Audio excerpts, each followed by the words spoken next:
Hey there, and welcome to a new video from Garden Sale. Today we want to dedicate a topic to you, which only has limited to do with the garden, because a significant number of us have recognized the need of the hour and desire to heat our homes using renewable resources of energy. The ideal would probably be wood, since it grows almost everywhere in the country and is readily available fairly quickly. Have a blast watching this video.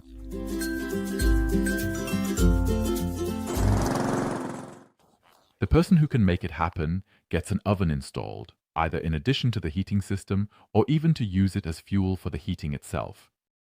However, that raises certain questions, such as the one regarding the proper storage of firewood in a suitable manner. So let's initially examine what you require. That is a quantity of dry firewood in the appropriate dimensions. This must be adapted to the oven, because we're talking about dryers. There are a lot of tips for this, and also various possibilities and methods. It is important to never put damp wood in the fire, because in that situation, the stove will need to expend energy to dry the wood. So it comes to a lower performance than it should actually be. Plus, soot and condensation form. Neither are suitable for the oven and the chimney. In the event of a worst-case scenario, this can result in what is known as sooty mold and soot fire, which is consequently hazardous. So, wood should be dry. To ensure this happens smoothly and, above all, slowly, you should keep a few important things in mind during the drying process. It begins with selecting the proper location for the wood pile. It should possess adequate air circulation and, if possible, receive sunlight as well. In order for the wood to dry well, it should already be cut and, above all, split. As a rough guideline, you should split pieces with a diameter of at least 5 centimeters.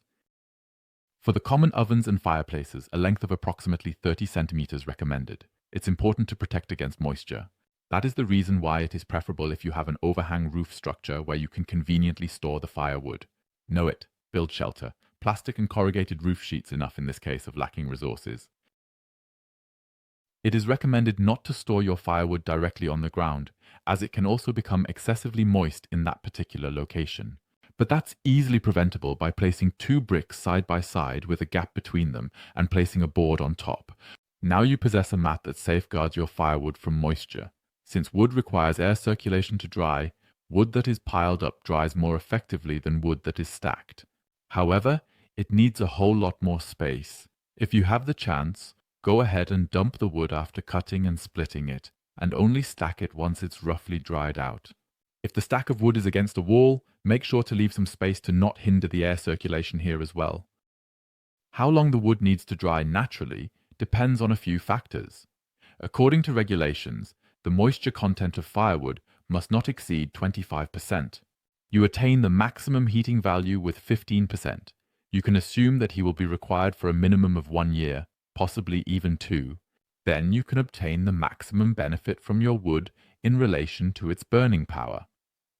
Since you desire to conveniently store some logs near the stove, you should take into account a decorative solution that also guarantees the wood is preheated to perfection.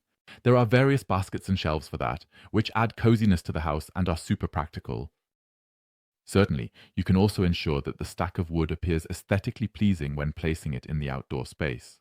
Finally, he has been lying in the garden for a few months and should thus be stacked with a little effort, for instance by laying a pattern or constructing around a window if you decide to store the woods on the house wall instead. We hope you guys enjoyed this little video. If so, feel free to leave us a subscription so you don't miss any more videos. If you're more of a fan of the written word and you're interested in gardening, feel free to check out our garden magazine at www.gardenzyler.de. See you next time.